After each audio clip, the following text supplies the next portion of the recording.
All right, everyone. So for this lesson, we're going to be looking at theme and message. Now, this one will be kind of a practical application of these skills. We're going to go through theme and message because very quickly because we've already talked about the idea of theme as well as message. However, we're going to make sure we apply both of these skills to poetry instead of a narrative text.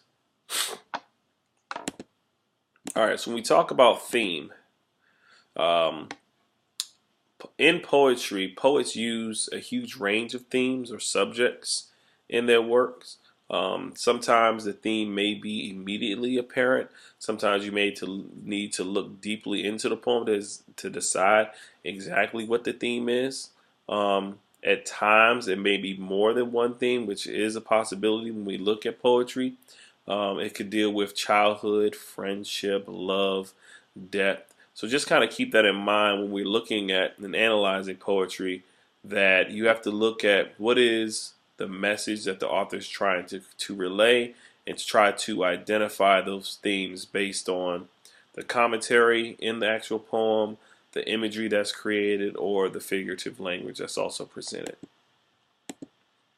Okay, so sometimes there are a number of themes, as I stated, that are typical or reoccurring in many poems. So these are pretty much the most common themes represented by these illustrations. So you have the theme of love, represented by the heart, God and religion, and nature. Now, are those the only things? Of course not, but those are the most that are prominent in poetry. Now, what we're going to do with this is I'm going to switch views, and we're going to actually look at a poem, and I want you to see if you can actually pull out the theme in the poem. Well, actually, we'll do this one first. This is called The Prince of Love. This is how sweet I roamed from field to field and tasted all the summer's pride, till I the Prince of Love beheld, who in the sunny beams did glide. He showed me lilies from my hair and blushing roses from my brow. He led me through his garden fair, where all his golden pleasures grow. So the themes here are obviously love, because it says so in the title, but also is evident in the stanzas, the first and second stanzas here, and also nature. Why is it nature? Because if you look here in the last few stanzas, he led me through his gardens fair, where all his golden pleasures grow. Now, this could be a metaphor that could mean something else, but it still involves the theme of nature. Now, when you start looking at theme, then you take the themes and you put those together to try to figure out, well, what's the message? The theme is not necessarily the message. The theme is the recurring idea or overarching kind of, like I said, idea that's taking place in the story. But that leads us to the message. So when we look back at that previous poem, even though it was about love, what is the message that the author was saying about love? All right, so the poem we're going to look at is The Road Not Taken by Robert Frost. So let's take a look at this. Okay.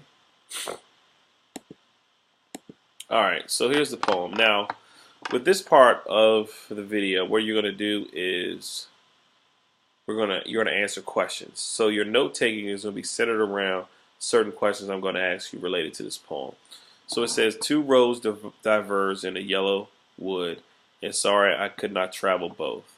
And be one traveler long I stood, and looked down one as far as I could, to where it bent in the undergrowth. Then took the other as just as fair, and having perhaps the better claim, because it was grassy and wanted wear, though as for that the passing there had warned them really about the same. And both that morning equally lay, and leaves no step had trodden black. Oh, I kept the first for another day, yet knowing how way leads on to way, I doubted if I should ever come back.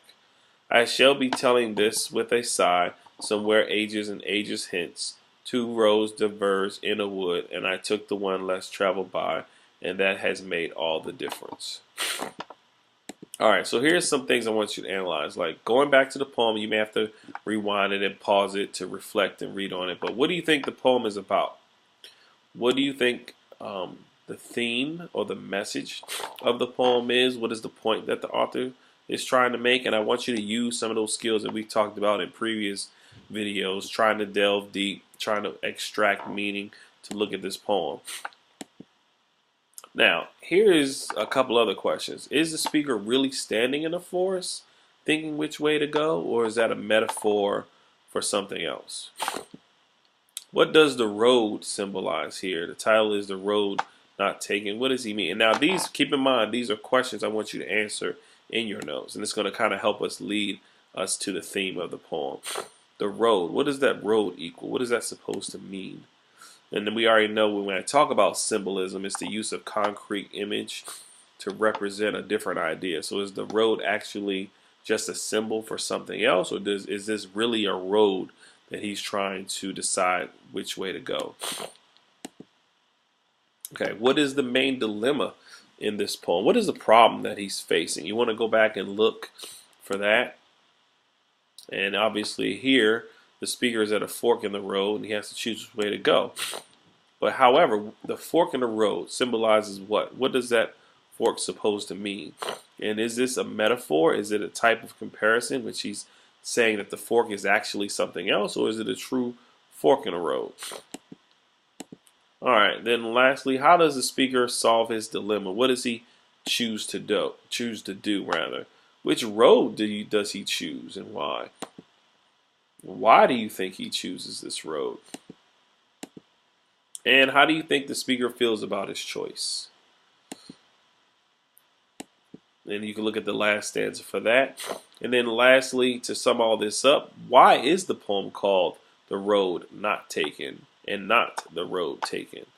So kind of think all of that. And then lastly, I want you to take notes on what do you think the message is. So the emphasis for this discussion is answering the questions. And they don't have to be long and lengthy responses. Just jot down your bullet answers. You don't need to write the questions. Just bullet those answers in your notes as you analyze this poem and regarding theme and message.